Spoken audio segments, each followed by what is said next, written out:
2 படகில் சவாரி செய்வது நம்மை மூழ்கடித்துவிடும். நான் கூறும் இருவரும் வானர இனத்தை அடியோடு அழிக்க நினைப்பவர்கள். நம்பிக்கை வேறு, நடைமுறை வேறு. வானர இனம் தனித்து இயங்க வேண்டும். எதிர்காலத்தை உருவாக்க வேண்டும்.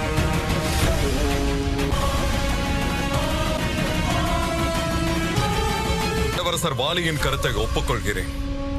அசுரர்கள், மானிடர்கள், இவர்கள் இருவரில் நீதியை கடைபிடிப்பது மனிதர்கள் மட்டும்தான். அசுரர்கள் கிடைப்பு என்னவென்று சொல்வதற்கு முன்னால் அதை பலமுறை ஆலோசித்து சொல்ல வேண்டும். ததிமுகன் அவர்களே, தாம் வெகு தொலைவிலிருந்து வந்திருக்கிறீர்கள். இப்பொழுதுதான் இங்கு ஒரு விழா முடிவு பெற்றுள்ளது. தாம் ஓய்வெடுத்துக் கொள்ளுங்கள். கூறினார்கள், உங்கள் மகனை வரவேற்கும் விழா அல்லவா அது? எங்கே அவன்? அவன் செய்த செயலை பற்றி நிறைய கேள்விப்பட்டுள்ளேன். ஏன் அவனை இப்படி சோதிக்கிறீர்கள்? அனுமன் அவன் மனதிற்கு பிடித்த இறைவனை தேடிக் கொண்டிருக்கிறான். இன்னொரு புறம் அங்கு கிட்கிந்தையில் வானர தலைவன் ததிமுகன் அயோத்தியோடு உறவு வைத்துக் கொள்ள வேண்டாம் என்று கூறுகிறார். அவர்களுடைய குழப்பத்தால் அனுமனையும் அவன் இறைவனையும் சந்திக்க விடாமல் தடுத்து விடுமா? குறிக்கோளை அடைவதற்கு அனுமனுக்கு எந்த ஒரு தடையும் ஏற்படக்கூடாது என்றால் பயணம் நினைவில் கொள்ளும்படி என்றும் இருக்காது. பாதையில் முட்கள் நிறைந்திருந்தால்தான் அந்த பாதையின் பெருமையை நம்மால் உணர முடியும்.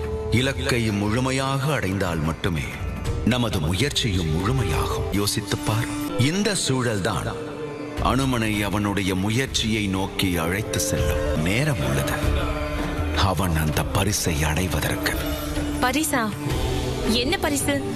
நீங்கள் சொல்வது எதுவும் எனக்கு புரியவில்லை.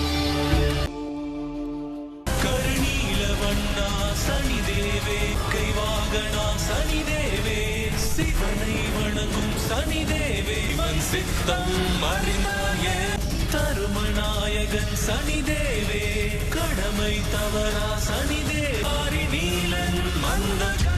கிரீன் முனிவரே, வாழ்க வளமோடு. இந்த வழியில் சென்றால் அயோத்திக்கு செல்லலாமா? இந்த வனத்தை கடந்து அந்த புறம் செல்ல வேண்டும்.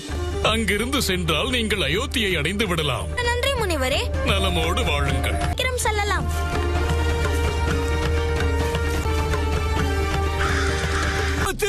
நம் கிட்கிந்தைக்கு ஆபத்து. இளவரசே, வாயில் வரையில் ஆபத்து வந்துவிட்டது. ஆபத்து வந்துவிட்டது. என்னவென்று விவரமாக அசுரர்கள் வாயில் வரையில் வந்து விட்டார்கள்.